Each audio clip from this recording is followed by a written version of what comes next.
bees and carnivorous hordes of locusts roamed the desert, along with some things too terrible to even think of. And when we turned on our radios to listen for President Roosevelt's assurance that everything would be all right, we couldn't even hear static.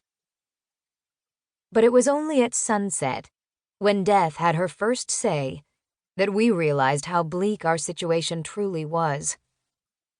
At first, we had thought it was a black roller, a dust storm rolling in from the north. But as we braced ourselves in the wreckage, the black dust stopped at the edge of town and went no farther. Then we saw what it was. Soldiers, 100 of them, all made entirely of black dust.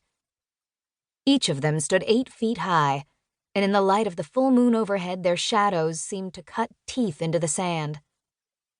They had swords in their hands, swords made of jagged black stone, and our blood curdled in our veins as they called out for our leader.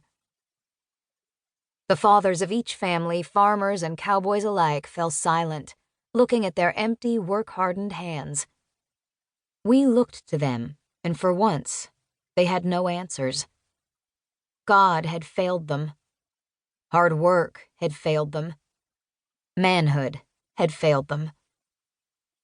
Then a woman stepped forward, an old, pale woman with tattooed hands. "Bruja," I heard someone whisper, but I couldn't keep my eyes off her. "I'll speak for this city," she said to the dust soldiers. "What do you want?" Their leader opened a mouth like a well and spoke in a voice like grinding stones. "The goddesses Life and Death have begun a game. They have given you exactly 10 years to build your city. No more, no less. During those years, you will put aside 1/3 of your crops for us every year. We will return at sunset on the final day to judge you. If we judge your society good and responsible despite your difficulties, then life has won, and your society will continue.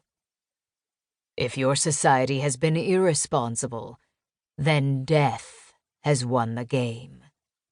And every man, woman, and child shall be slain." "This is a wicked game to impose upon us," the old woman said. "Haven't we suffered through enough already?"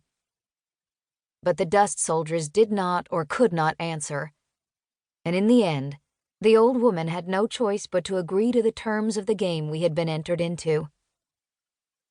Who are you?" a man whispered when the dust soldiers had gone. "I am Mother Morevna," she said, "and if you listen to me, we'll get out of this mess just fine.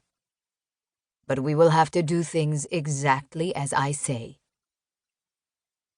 There was a murmuring among the crowd, then a nodding of heads, and then an acknowledgement. We had found ourselves a new leader.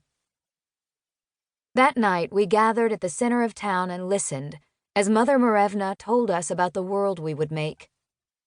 Because, she said, we'd been given a chance to create a world that could be truly wonderful, truly prosperous. She said that we must band together, no matter our sex or color, or we would perish. She told us that we must build wells and irrigation systems, shelter, fields, and most importantly, walls to keep ourselves safe from the desert creatures. We had to reinvent ourselves. And we did. Cars proved useful once again, to be taken apart and used for scrap. And the old case tractors? Well, they had been the cause of a lot of our problems in the first place, hadn't they? They were the first things we used for the walls. Next had come possessions. Last had come the bodies of the fallen. And between dust storms, the walls rose around us, keeping us safe.